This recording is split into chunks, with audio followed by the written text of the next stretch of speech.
Rob Bro. He's your sports bro at KKAM.com and the Talk 1340 app. You guys are not doing any pass blocking. You're just stepping aside and letting them walk in. Pop, pop, pop, pop, pop, pop, pop. That's what I want. All of you around that ball. What's wrong with y'all? Y'all play like some little girls. Y'all like y'all never played football before. These guys are nothing. You hear me? They breathe just like we do. Yes, sir. They sweat just like we do. Do you hear me? They went through 2 days. We went through 2 days in 110-degree heat. Yes, sir. I want you to hit everything to move. If the ref gets in your way, you hit him. Okay, then, let's play. But they're cheating us too. They're against us too. This is our team. This is us. Let's go right now. Let's get it up now. Let's go.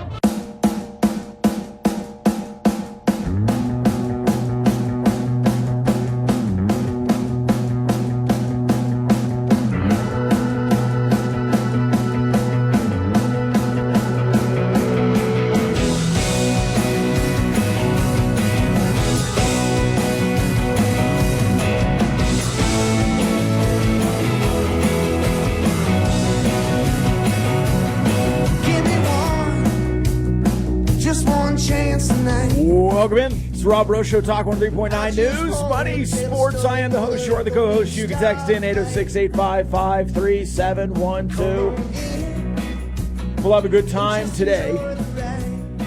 Texas Tech football just under a week away from doing some spring football things. Texas Tech basketball in action tomorrow in form of the Lady Raiders. Again, $10 tickets. A home game. Nothing better. Home postseason play. The Lady Raiders versus the Miners of UTEP. Let's go. I'll be there. Hope to see you there as well. We can also talk to you about the NCAA tournament. Who do you think will win? What is your Final Four? The play-in games have happened. Pitt, or at least 2 of them. Last night, Pitt beat Mississippi State. Pretty good game. And if you didn't know, now you know. Jamarius Burton, there at Pitt the last 2 seasons, looks like a whole new person. He's tatted up, some sweet hair, playing well too. Then Corpus Christi beat whoever they played last night. So they'll have the honor and privilege of playing Alabama in the first round as the 16 seed. Texas Southern and FDU tonight, as well as Arizona State, Nevada for a chance to play TCU. Both of those games tonight. Some texters already. One of the texters at the end of last hour, there in the Raiderland, texting in, my choice for men's basketball for the new coach is the male version of Krista Gerlich. Who would that be? You know, we've had Cliff Kingsbury. You have Tim Tadlock, former Texas Tech Red Raider shortstop Tim Tadlock, coming back to coach the alma mater. Who out there right now could come back and coach the Red Raiders as a former player, bringing them back? Now, you just moved on from an alumni. He didn't play, but he did attend. He will forever be a Red Raider in Mark Adams. But who is the Krista Gerlich? I know that, let's see, guys like Todrick Gocher want to come back and coach, but he is still in his playing career. I have no doubt Noren Sodiase will get into the coaching game if that's something he wants to do eventually. He certainly would have an open invitation to. He's still playing. There are some former players out there coaching, but I don't know if any are coaching at a high enough level to, bring them in. Obviously, Coach Gerlich was, toiling away in a lower level, but in Texas, it was a natural fit to bring her over to Texas Tech. She was ready. And she certainly seems like her team is ready. This texter says former player Stan Bonowitz. Stan Bonowitz.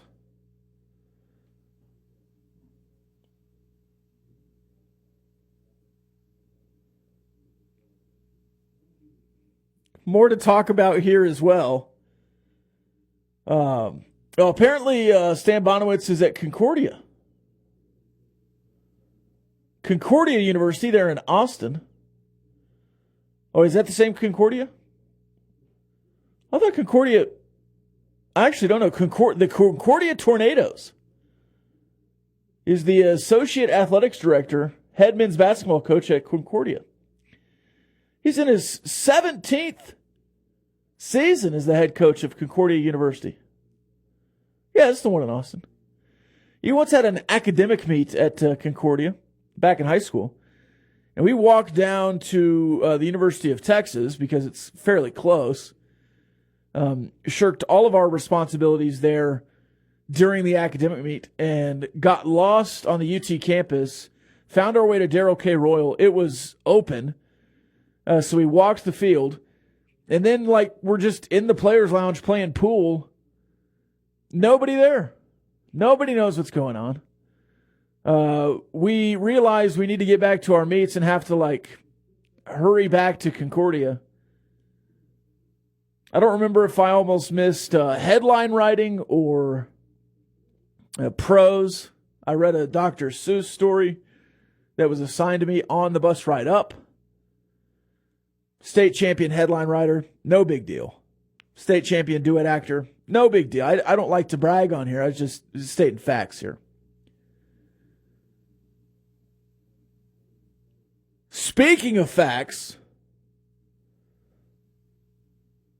I do believe that Stan Bonowitz has a strong offense. Bonowitz's squads have averaged 90 points per game in 6 of the last 8 seasons, including being ranked 4th in the nation in scoring with 96.9 points per game in 2017.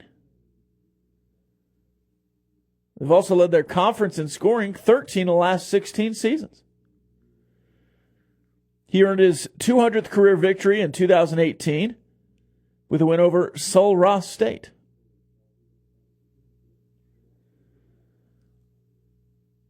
You know, when Mark Adams was hired, I think there was some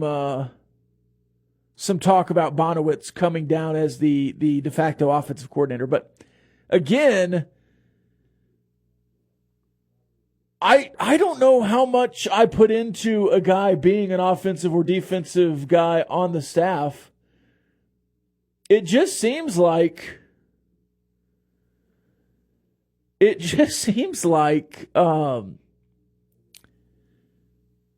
you just have the head coach and you run what they want to run, and then you have recruiters. I really don't like the idea of having the offensive defensive coordinator on the staff. I guess a lot of people do it, but it just seems like we only talk about it with Texas Tech. For the love, we have paid our dues and don't need another alum. Yeah, I'm mostly joking. We need some Power 5 experience. Rob, what are your thoughts on getting Tang, Ulrich Maligi, or John Jacobs from Baylor? Well, Tang is the only one there with Power 5 experience beyond sitting on the bench. I would absolutely make a run at Jerome Tang. I don't know if he would leave Kansas State after one season. Ulrich Maligi has been to 5 schools in 5 years, it seems like. I don't know that he would be here long term, and it is what it is. He's a great recruiter. Can he coach? I don't know. But he's certainly been really good at Kansas State for a season and was instrumental in recruiting to Texas Tech for the year or two he was here, and for the season he was at Texas. They got a really good class in. John Jacobs, somebody said earlier they could not get past the distraction of just saying John Jacobs Jingleheimer Schmidt every time they said his name. So I don't know that he would be in the mix, but Jacobs is a very good basketball mind. Has coached under Mark Few at Gonzaga and under Scott Drew at Baylor. He has the coaching pedigree. If he is going to be a head coach soon, You've already had one Baylor assistant perform well here so far in a season. I'm not opposed to John Jacobs. Of the three, I think John Jacobs makes the most sense. Certainly would not be a splash hire to the common untrained ear, but I do think he would be a really, really solid hire. John Jacobs is, from what I've seen and read, a pick and roll, ball screen guy, lots of movement. Everything that you like about the Baylor offense, you could do here. And Baylor had that offense for a long time, and then they learned the no-middle defense and have been a top 3 team in the Big 12 since. So, with a national championship. So, if you want to emulate Baylor in basketball, I'm totally fine with that. They do a really good job over there. And there's a reason Jerome Tang took that to Kansas State, and they improved so significantly. Everyone thought they were going to be 10th in the Big 12. They finished top 4. So, I'm not opposed to John Jacobs. Ulrich Maligi is a really intriguing name.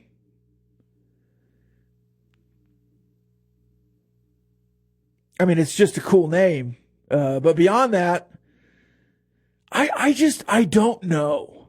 I don't know about Maligi. I know he's been a popular kind of candidate amongst Tech fans to bring him back to Texas Tech. I don't care that he got on the plane to Austin. He came here to work with Chris Beard. He left to work with Chris Beard. But again, A&M, Texas Tech, Texas, Kansas State, all in the last 6 years, he just seems like that recruiting coordinator that's just going to go to the highest bidder. So, I don't know. And then I don't know that Jerome Tang would leave. Jerome Tang just got there. He seems like the kind of guy who's going to be in it for a while. Dear bro, how are you? I am fine. I'd bring in Clark Lammert. He's local and might even give a hometown discount. He absolutely would. Mostly because he's not been in coaching. And if you paid him more than, $500,000, it would look like a steal on his end. No offense to Clark Lammert. I'm sure he's a great basketball mind. And I believe he already works on campus. I actually don't know what Clark Lammert does.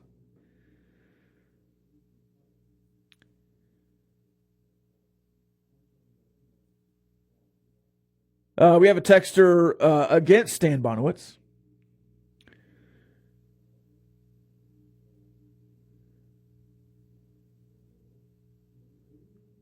We have some questions about a Twitter bracket that I won't get into on air. Maybe on Friday when the voting starts, we'll see. The Lady Raiders in action tomorrow night. Texas Tech baseball in action tonight or today, right after this show. The Red Raiders playing UT Arlington again. Every time I say that, I feel like I'm saying it wrong. Is that who we're playing? The Mavericks? Beat them 10-1 yesterday. Nolan Hester 2 for 4. Harrelson 2 for 5. 1, 2, 3, 4, 5, 6, 7, 8 guys had RBIs. Jarrett Curtis with one of those RBIs in a fielder's choice kind of event. But did exactly what he needed to do. You also had 5 pitchers, and they had 1 unearned run.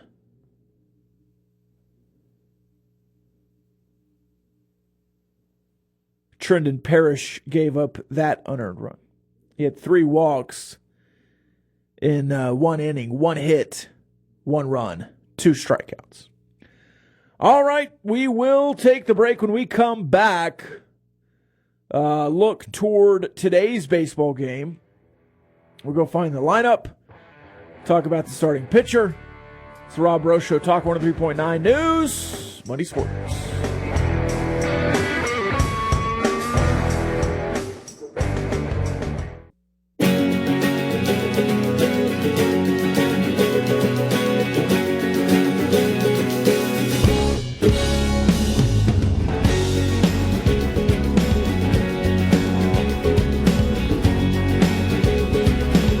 Welcome back.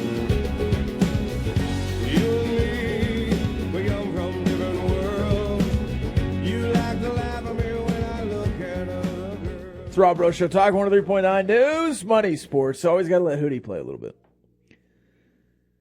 The lineup is out. The starting pitcher is out for Texas Tech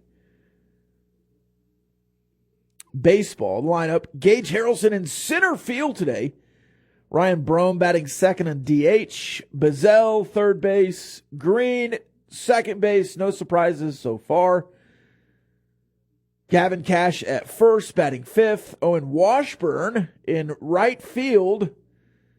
Man, he needs a game like this to get right. This feels like an Owen Washburn 4-for-5 day. Colby DeDuke, the starter for UT Arlington today, UTA, an 18.9 ERA in 3 innings.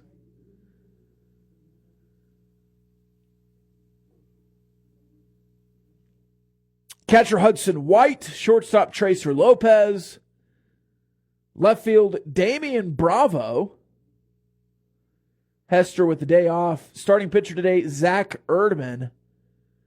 Erdman has pitched fairly well. Now, he has only pitched 6 2/3 innings, but I believe he has a start and an appearance or two otherwise.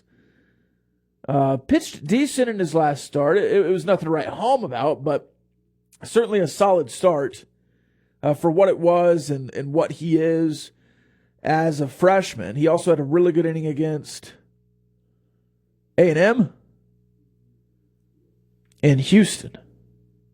Erdman pitching. And I would assume, since this is Wednesday,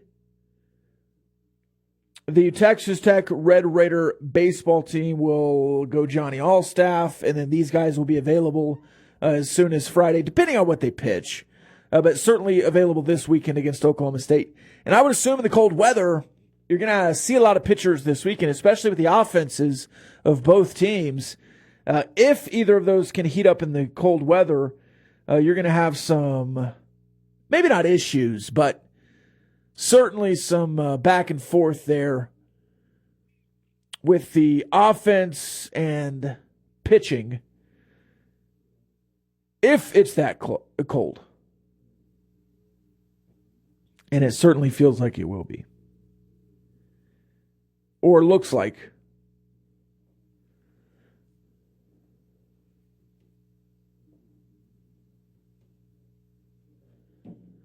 I do think that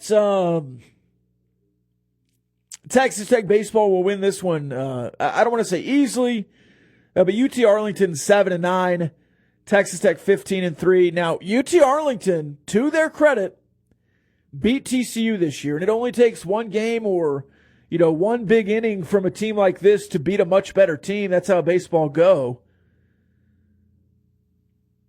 But I do feel like Texas Tech has the advantage now.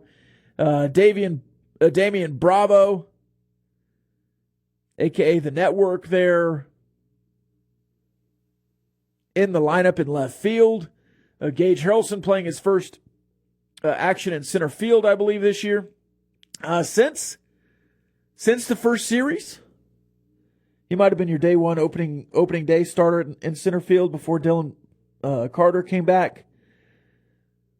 But other than that, fairly innocuous as far as the lineup goes.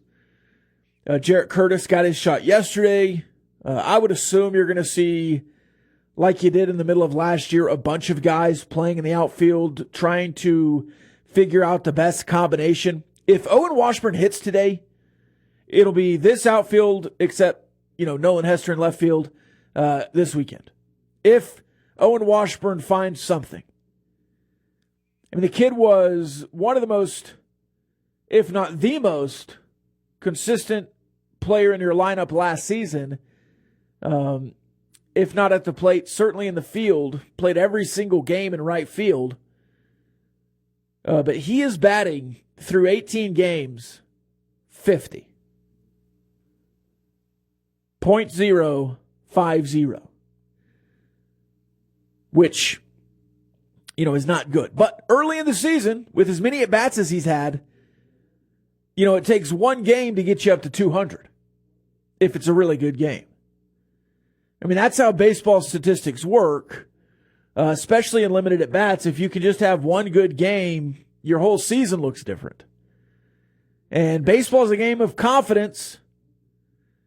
Confidence and lost confidence. It's a game of momentum. And Owen Washburn has a prime opportunity today, because of the injury to Dylan Carter, to all of a sudden have ample playing time if he can hit. He's proven himself in the outfield. Hester, Harrelson, Washburn will certainly be a fine outfield. You're not going to complain about that at all. So this is a big moment for Washburn. And I don't know that it's a big moment for Texas Tech baseball. You certainly need to win to keep the momentum of your RPI that is going up. But I don't think it's that big of a deal otherwise. The Lady Raiders 18-4 on the season. They play this weekend against tomorrow night. And that is a hosted game in the WNIT, the 2023 WNIT. UTEP as a basketball program, a lower-seeded basketball program than the Lady Raiders. But they're nonetheless have also been good this year, 20-11. They are 12-8 in conference play. Lost their final game of the year, but in conference play were 12-8. In a conference that includes Louisiana Tech, Florida Atlantic, FIU, UAB, those kind of schools. And this game tomorrow night will be on ESPN+. Texas Tech at home should be favored. But this is not at all an automatic win. I do think that Texas Tech fans will show up and show out. I would be surprised if there's less than 5,000 there tomorrow. But I do think there's a good opportunity there. This texter: do not bring in Ulrich Maligi.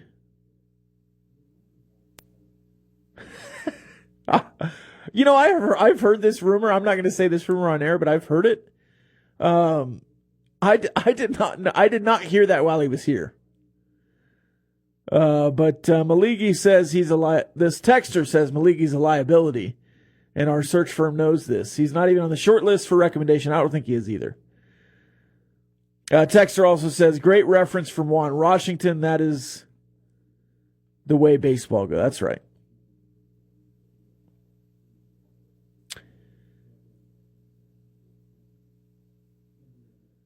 I also don't think this text was read earlier, but yes. To that texter's second tweet of the day, yes, I believe so. We've got another text from Grande Apollo, but I'm going to read that when we come back. So stick around for Grande Apollo. He will be the first text after the break. It's the Rob Breaux Show. Talk 103.9 News, Money Sports. We'll be back after this on the Rob Breaux Show.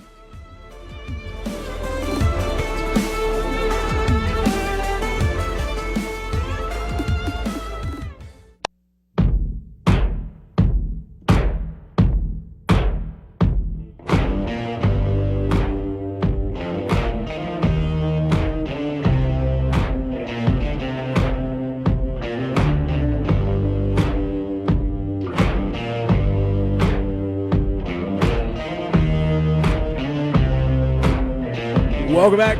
It's the Rob Breaux Show. Talk 103.9 News, Money Sports. It is Bandwagon Wednesday. We've not done any bandwagons yet. Grande Apollo says, hey, Roberto. West Virginia bandwagon to beat Bama? 3 question marks? Yes. Yes. Now they have to get through Maryland first, but I 100% think West Virginia can beat Alabama. Alabama played in a weak SEC. They have one guy who's really good. I think they can shut him down. I think they can play tough defense.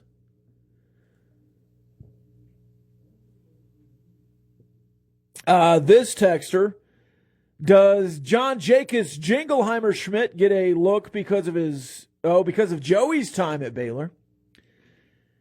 John Jacobs would get a look because of what he's done at this level between Gonzaga and Baylor. I think he's highly respected. Now, Joey is on the committee. Joey and Jerome Tang were friends or at least acquaintances there in their time at Baylor. I don't know how much overlap John Jacobs had with Joey. I don't think you put Joey on the committee just to have an in at Baylor. I think you put Joey on the committee because he knows coaches and he knows culture and all that stuff, all that jargon. I don't think you need Joey to get an in at Baylor.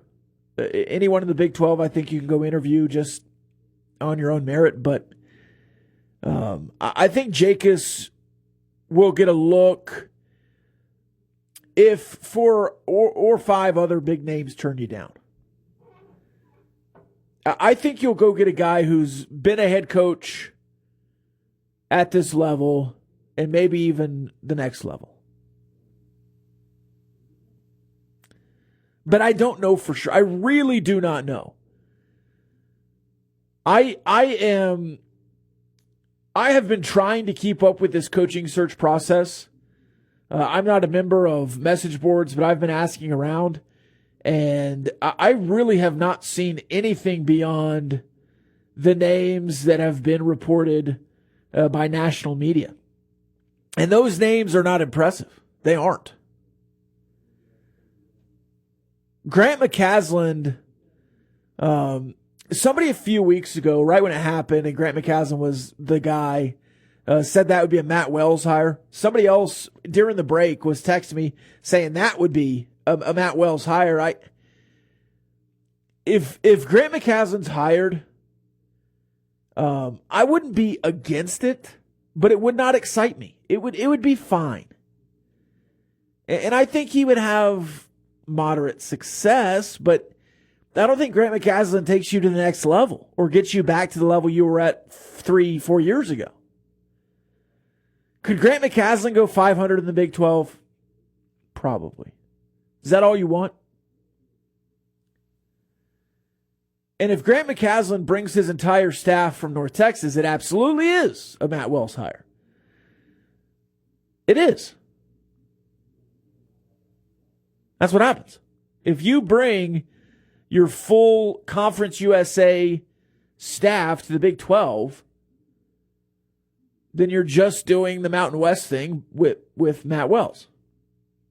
So if it is Grant McCasland, I want to make sure he has the budget and the opportunity to go hire a bunch of new guys or guys who've been around, or, I don't know, John Jacobs or somebody like that, Maligi, who can come in and be back and be an elite recruiter and all this stuff.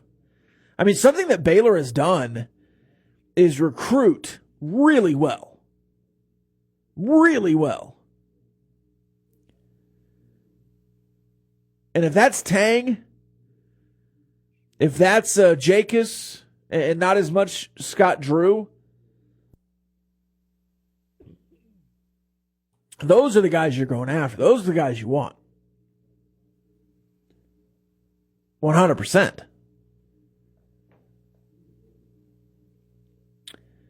Just about 15 minutes away from first pitch there with Texas Tech baseball. Again, it's Zach Erdman on the mound. Zach Erdman. Erdman, 6 2/3 innings, 1.35 ERA. But again, just as I said in the opposite respect for a hitter like Washburn, who is not hitting well, he can bounce back. Erdman could certainly have an outing where his ERA looks much worse. I do not think that'll happen today. I think he gets it done. And what are you looking for out of Erdman today? 3, 4 innings? I don't think you're necessarily looking for a complete game out of him. Hey, by the way, this West Virginia pitcher, they got a transfer pitcher and hitter in, both killing it, murdering competition. This guy has 2 complete games. I really don't remember the last complete game for Texas Tech. If somebody out there remembers the last complete, it's just not something that, and I know that's partly because Tim Tadlock doesn't let guys pitch 105, 110 pitches in a game. But I just don't remember that happening very often.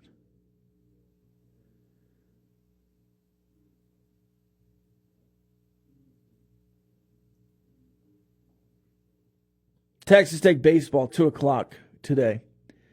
Heading into the weekend, 6:30, 2 p.m., 2 p.m., Friday, Saturday, Sunday there at Oklahoma State. I don't think there's going to be a lot of issues with scheduling this weekend. The weather looks a little better today than it was prognosticated yesterday. But I agree with what Ryan Hyatt was saying earlier on the Raiderland. If those forecasts dip in the next 12 hours, if those forecasts look a little murky or dangerous on Sunday, play a doubleheader. And I would wait as long as possible and do it on Saturday. But if you don't think you'll be able to get a full game in on Sunday because of the weather, do not play on Sunday. You have to get these games in. You have to. And again, as great as the Texas Tech fans are, if it's 40 degrees, I don't care who's playing, it's going to be tough to have a full crowd. If the 38 with precipitation is true, it's going to be really tough, and you don't want to put your guys in that position either. Trying to have a pitcher out there in 38 degrees, slippery, slick weather, or your fielders on that turf. So, if it's possible, I think Texas Tech will try to do that. Obviously, this game and the games this weekend on Big 12 Now, ESPN+.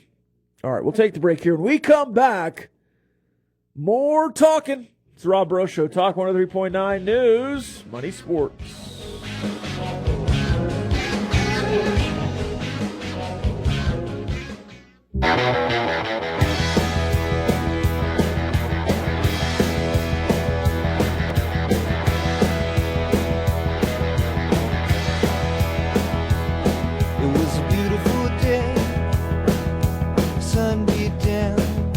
Welcome back.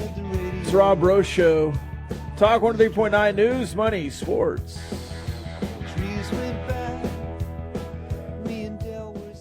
This texter, are you as sure about the weather as you are about Arizona and Colorado coming to the Big 12? I'm not sure about either. I'm as unsure about the weather. You know, it's West Texas. Anything could happen. It could be 92 degrees this weekend. I don't know. All I know is I can listen to prognosticators and then track my own feelings. My feelings might be different every day. I could be much more sure about the weather tomorrow than I was yesterday. If I have new information come to light, I'm allowed to change my mind. If the day after, in July of 2021, I want to say something, and then 2 weeks later change my mind, I'm allowed to do that. I say a lot of things on this radio show. I will be back and forth. I'm not a waffler. I just learn new things and present ideas in new ways. That's what I do. I talk for 3 hours a day.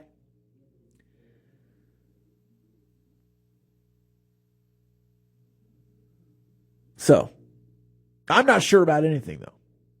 I am sure that Texas Tech will hire a basketball coach. I am sure that Texas Tech baseball is playing today. I am sure that the women's NIT is going to happen tomorrow night in Lubbock, Texas at the United Supermarkets Arena with the Texas Tech Lady Raiders playing the UTEP Miners. I am sure about those things. I am sure that SEC guy is now claiming to be Big 12 guy, but is a Houston Cougars fan, and I don't understand that either. Maybe that's not even SEC. I need to go back and find SEC guy because I memorized his number and then I forgot.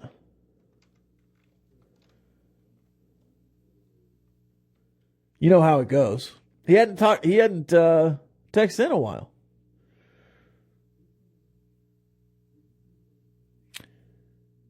Yeah, so it's not even SEC. It's a different SEC guy that's texting in now. But, it is what it is. We'll figure it out. I will, although, accept support from everybody. I love everybody. This texter just texting in 806-855-3712. Yes, that's the text line. You've texted the text number to the text line. If you're trying to share that with a friend, whoever just texted us the text line number, you'll have to text them. But I do appreciate you letting me know 806-855-3712 is the text line. That text line again, 806-855-3712. Thank you, texter, for reminding me to say that again. I do appreciate it. And if your friend says, hey, what's that text line? I want to text that idiot Rob Bro. And then you were trying to text them, go ahead and send it to them as well. 806-855-3712. I hope you're spreading the gospel there. The men's tournament starting tomorrow. I've been asked several times and have told you my Final Four. I've given you a different Final Four every time. I'm not a big bracket guy. Just like I used to be a big bowl pick'em guy or a fantasy football guy. I've fallen out of love with a lot of that stuff. I am picking one bracket this year. I hate it already. I do. I actually will probably change it 2 or 3 times before tomorrow. But it is what it is. I don't really care. Now, in the moment, I'll care, and I'll keep up with it, and if I win, I'll certainly care way more than if I lose. If I lose early, my bracket's busted in the first week, and I'll claim I didn't care, but I do a little bit once I get into it. This texter texting in, is this the text line? It is. 806-85. You found us, 806-855-3712. This texter, the one that was texting the text line number. Hey, Rob, how many guys do you think transfer from Texas Tech basketball? KJ entered earlier today. Jennings is possible to stay, maybe. What say you? Amac seems to already be gone. A couple things here. There are 4 or 5 guys on this roster that I would respectfully ask to leave. KJ was one of them. Glad he came. Glad he put in his time. He is not a high-level Big 12 basketball player. Robert Jennings is a prime candidate to enter the portal and see who the coach is in return or not. I would not lose a lot of sleep either way. Fardaws Aimaq, enjoyed your time in Lubbock. Enjoy your next school. I do not think Pop Isaacs is going to enter the transfer portal. I do not think Jalen Tyson will enter the transfer portal. Anyone else? I don't know. I don't. If Kerwin Walton thinks that he can get a waiver, I would not be surprised to see him leave. If he's worried that he wouldn't be able to get a waiver, I wouldn't be surprised to see him stay. The good news is a lot of these guys can wait through the tournament and then enter then. Because if a guy's good enough and wants to go play at a higher level or play at a team that's in the tournament right now, they're not looking in the portal yet. They've got to see what they're doing then and then start looking around. The earlier a guy enters, the more he thinks he needs the advantage of entering early. So, I don't know. How many guys do I think will transfer out of Texas Tech? For me to bet the under, I would have to put it at 4.5. I mean, there's 3 right there. I think one more maybe, potentially. I would be surprised if that number got to 5. Now, if you hire some Yahoo that nobody likes, the number will grow. If you hire a good coach, the number will shrink maybe significantly.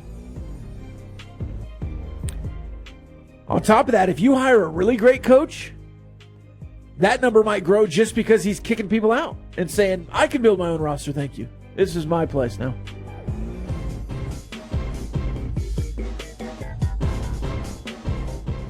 This texter, if this isn't the text line, can you text me the text line from the text line number? This is the text line, man. This texter, is this the Rob Bro Show? Yes, it is. I say it 10 times a day. It's the Rob Bro Show. Thanks for listening. I'm Rob Bro. I'll be Rob Bro. We'll see you tomorrow at 11 a.m. on the Raiderland. The NCAA tournament will start. We'll be watching it live. We'll see you then.